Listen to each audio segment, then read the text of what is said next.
And Happy New Year. Oh, good afternoon and welcome back, everybody. We are back with Judy Umlas with us. She's the author of Grateful Leadership. And in case you missed the first segment, we're talking about some great ideas for leaders to try out in their business or countries. We had a story back in segment one, so it was very inspiring. But in case you don't know who Judith is, let me give you a quick introduction. Judith Umlas is an author, trainer, and publisher, speaker, and a senior vice president of International Institute for Learning based in New York City. Judy has trained more than 20,000 executives and professionals to develop superior leadership and interpersonal skills. Her workshops have loyal following of repeat clients, including Fortune 500 companies, universities, and government agencies. She is the author of The Power of Acknowledgement, Grateful Leadership Using the Power of Acknowledgement to Engage All Your People and Achieve Superior Results. And most recently, her book, You're Totally Awesome, The Power of Acknowledgement for Kids. So thank you so much for being here. It's my pleasure. Thank Great. you.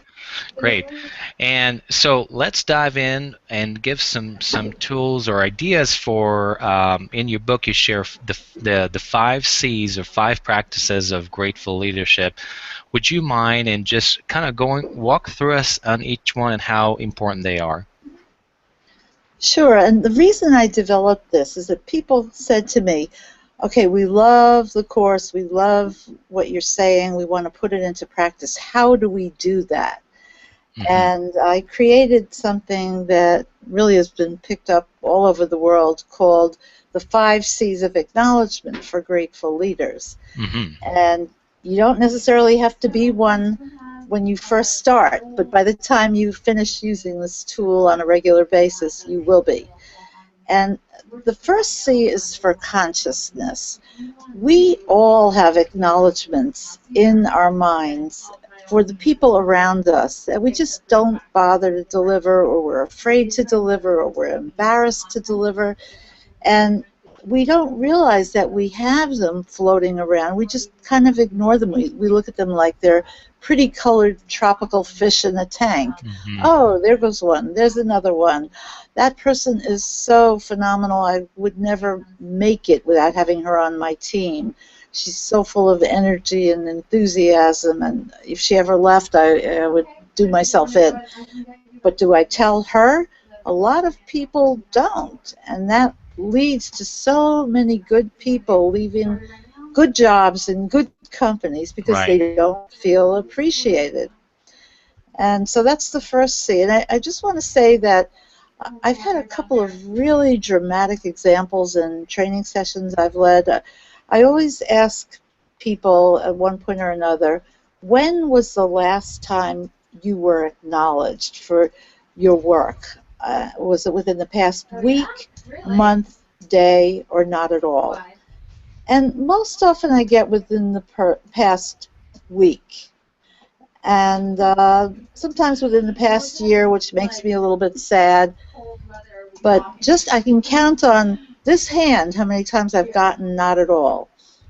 And one time it happened in a company where when the woman raised her hand to say, I've never been acknowledged, the 50 people in the room literally jumped out of their seats, and they started, it was in an, on tiered levels of seating, and they were all coming down to her. And they were saying, what do you mean you've never been acknowledged? You're the best person at what you do. I can't believe you say you haven't gotten our appreciation or validation.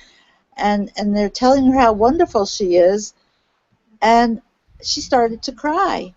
And she said, I never knew you felt this way about me. If I had known, I wouldn't have put in for a transfer. I'm leaving in 2 weeks.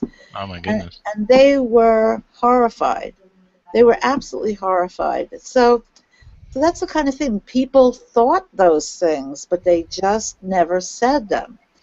So that's the first C. Once we're And I conscious. wanna ask a follow-up question to that. Why do you think that maybe folks or people are taken for granted? We're busier than ever, and I know it sounds like an excuse sometimes when people say they're busy, but sometimes you may hear someone who just didn't take the time or did not have the time or they were working on other things.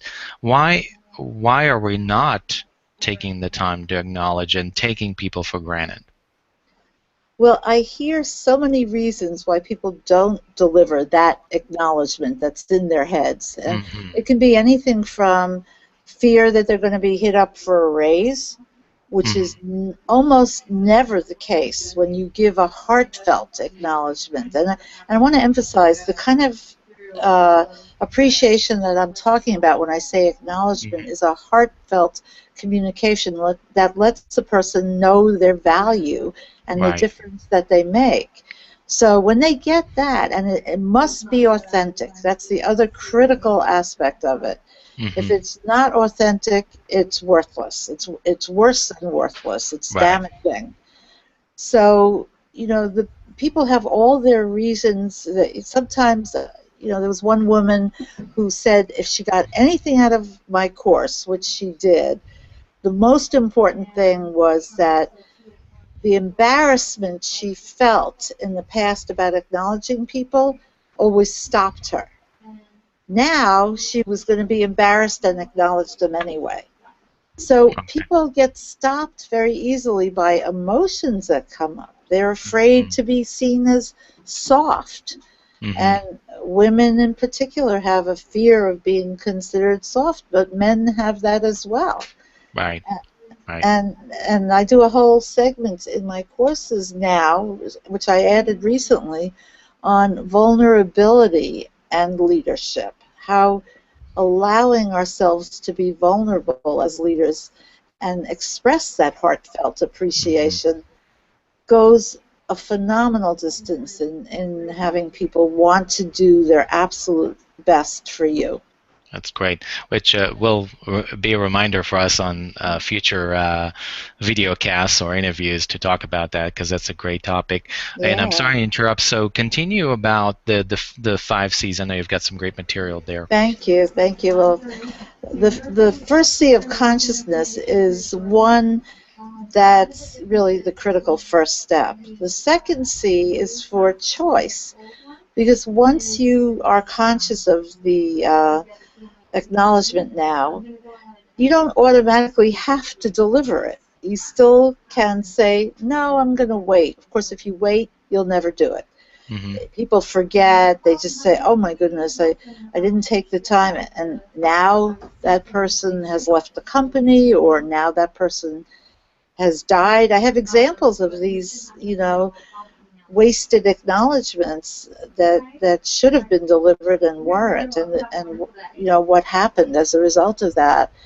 I'm not saying somebody died as a result of not Right. being acknowledged, but the person who did the exercise in my class was really sobbing. He said, I should have delivered this when that person was still alive, and they're no longer with us. So, I always advocate that they send it to a family member, that they find a family member and present it to them. And people have done that. But so that's choice. You always have it. I can't take it away from anyone just because they're conscious. Right. But the third C is for courage, and it really does take courage to deliver a heartfelt acknowledgement that's authentic. And we can think we're acknowledging people and really just do sort of a surface thing, and sometimes recognition falls into that category. People are shocked to find out they have not been truly acknowledging people when they thought they were. Hmm. Hmm. So that's why we have to summon up our courage to be vulnerable, to you know, overcome our discomfort, our fear of being taken advantage of, fear of being seen as phony. A lot of Right. people are afraid of that. Hmm. So that's the courage. And then the fourth C is communication. And that's very straightforward. It's how am I going to let them know? Am I going to go to their office or cubicle and just say it face to face? Am I going to put it in an email? Am I going to write it to their boss and copy them? Am I going to send them a text message, leave a voicemail? It doesn't Right. matter if it's Skype or skywriting, whatever it is that gets the point across and makes it clear that this is really truly how the person feels is beautiful.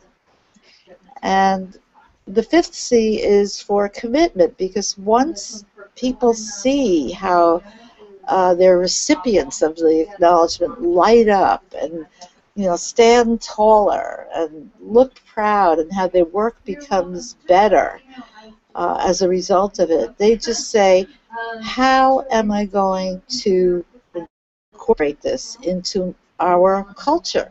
Mm-hmm. And that's why I developed the 5 C's. I have a lovely downloadable poster that people can get. We can talk about it later if you want, but I advocate reading it every day before people start work, just as a reminder to themselves to look for those opportunities. And if they discuss it in a meeting, if they bring out the poster of the 5 C's, this is the Mm-hmm. poster of the 5 C's, and go through it, they can really use that as a starting point and get people excited and looking for opportunities to acknowledge each other up, down, and sideways. Yeah, I appreciate you bringing that up, because I think that once you go through that exercise, just listening to your perspective and how you built this foundation around acknowledgement, I think that it goes back to the Stephen Covey quote that I think what's happening today in many, many, many places is that people are looking for meaning in their workplace, probably more than any other time. And certainly a paycheck helps, but I think that people are they're looking now. Work wasn't work like it was to be. Now I can bring my whole self to work, and I Yes, want to really be part of something bigger than myself, or something really special. And I think those 5 C's can definitely help people move to that direction of meaning, don't you think? absolutely. And I know something that Walter Robb, the co-CEO of Whole Foods, shared with me as a practice at Whole Foods, and it is throughout the company. They end every single meeting, no matter how big or how small, with what they call appreciations. Hmm. And every meeting ends with the opportunity to appreciate someone. And I said, how did that start? He said, I don't know, but it just started, and we continued it. And I surveyed some people, and I asked them, doesn't it get a little bit boring? Doesn't it get, like you have to do it? And they said, no, we love it. We would really miss it if they stopped doing it. That's great. Let's before we close, I want to have Liz ask the last question here, and then we'll give the opportunity for our audience to know where to find you and some of the Sure. tools that are accessible to them. So, Liz, share with us what's on your mind. Thank you, Cal. Judith, when you talked about communication, you talked about all of these different options for communicating appreciation, and I wondered if you could touch quickly on private acknowledgement versus public acknowledgement, and maybe how leaders can determine when public acknowledgement is appropriate. That's a great question, Liz, and people worry about that. And I say, do what feels right to you. Oh, no.